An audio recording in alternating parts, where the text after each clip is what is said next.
Les côtes togolaises pourraient subir une montée exceptionnelle de marée.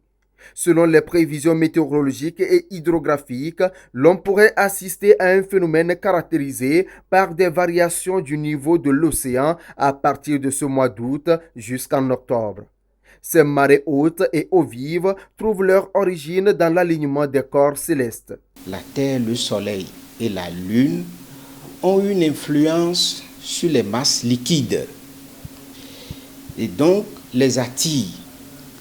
Et en période de pleine lune et de nouvelle lune, ces corps célestes sont pratiquement alignés. Et quand ils sont alignés, leur influence s'additionne et entraîne des marées de grande amplitude qui sont à l'origine des marées hautes. Sur cette carte qui est projetée, 3 à 4 lignes. La première ligne qui indique le trait de côte. Et là, la ligne bleue, ce sont les habitations qui sont abandonnées. Et vous allez voir la ligne rouge. Ça, c'est vraiment la ligne des marées hautes exceptionnelles. Ou que si le phénomène se produisait, toutes les habitations qui sont dans cet enclos-là vont être touchées. Ici, nous sommes vraiment dans le secteur de Agbavi, qui est très affecté, qui subit vraiment le phénomène. L'érosion côtière, les inondations, les invasions marines sont entre autres dégâts que pourrait engendrer ce phénomène.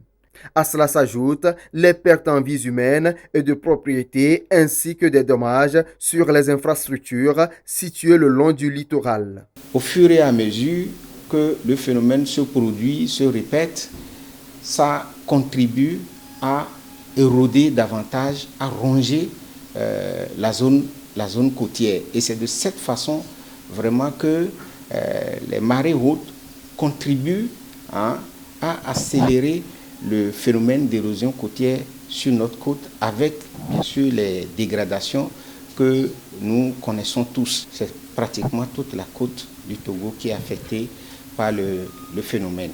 Et donc les populations ou les communautés qui sont installées ne doivent pas en ces périodes-là s'amuser à aller en simple promenade ou aller se baigner. Ou que s'il doit avoir quelques mouvements sur la zone, il faudrait nécessairement informer les autorités, les spécialistes, tous les services qui sont impliqués dans la gestion de la zone côtière. L'Agence nationale de la protection civile ANPC, chargée de coordonner toutes les actions de prévention et de riposte des catastrophes, a déjà pris des dispositions qui s'imposent et se dit prête à agir en cas de besoin.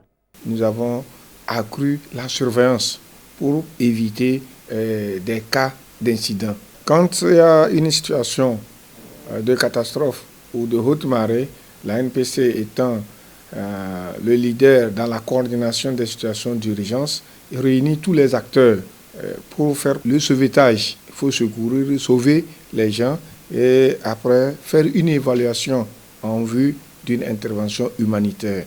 Nous lançons un appel vibrant à tous les occupants de la côte que les 3 mois à venir, c'est le temps des hautes marées. Donc, accroître l'écoute à la sensibilisation, à la surveillance et attirer l'attention des autorités en cas de haute marée pour qu'on puisse, les services compétents puissent intervenir rapidement. On les appelle à plus de vigilance. Pour éviter des cas de catastrophe. Une cellule de veille nationale est mise en place par le gouvernement afin de suivre de près le dit phénomène. Ceci dans l'optique de parer à toute éventualité. Et pour les 3 mois concernés, les baignades, les promenades sur la plage ou toute autre activité nautique à proximité immédiate de la mer sont déconseillées aux usagers et riverains de la côte.